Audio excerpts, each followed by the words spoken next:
सांगतो अध्यक्ष महोदय, प्रताप सरनाईक यांनी ही योजना जी आणायची विनंती केलेली आहे या ज्येष्ठ लोकांसाठी, श्रावण बाळांनी पण आपले कावड घेऊन म्हणजे कावड यात्रा केली होती, तर असे अनेक आमचे सदस्य आहेत की ते आपल्या आपल्या मतदारसंघातल्या ज्येष्ठांना तीर्थक्षेत्र यात्रा घडवतात.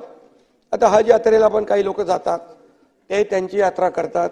आणि म्हणून याच्यामध्ये प्रताप सरनाईक यांनी या योजनेमध्ये हिंदू, ख्रिश्चन, शीख, बौद्ध, जैन धर्मियांच्या महत्वाच्या तीर्थ नाही आहे ना, होतो आहे ना, अरे हो आहे, ते तर हज यात्रा आहेच ना.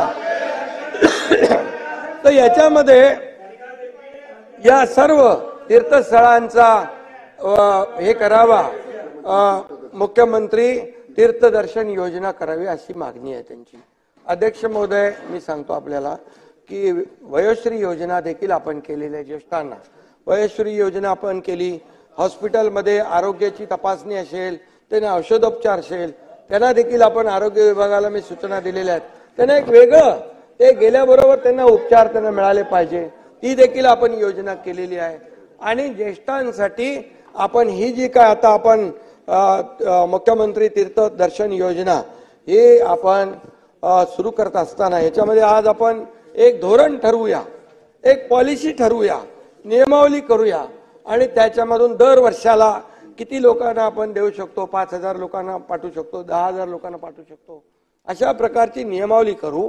आणि त्या नियमावलीच्या अंतर्गत आपण बाय रोटेशन या ठिकाणी त्यांची ऑनलाईन आपण त्यांचे अर्ज मागू आणि ही योजना जी आहे ही अतिशय सुलभपणे, बघा सगळ्यांची इच्छा नसते की इच्छा असते पण जाऊ शकत नाही. आणि मग असे जे लोक आहेत ज्यांची ऐपत आहे ते तर आपलं देवदर्शन करतातच, त्यांची मुलं परिवार यांच्या सोबत करतात, पण काही लोक आहेत त्यांची इच्छा असून देखील त्यांना करता येत नाही. म्हणून अशा ज्येष्ठांना आता ही जी आहे, कारण ही महाराष्ट्र ही संतांची भूमी आहे, आणि म्हणून या ज्येष्ठ नागरिकांसाठी मुख्यमंत्री तीर्थदर्शन योजना आम्ही लागू करू आणि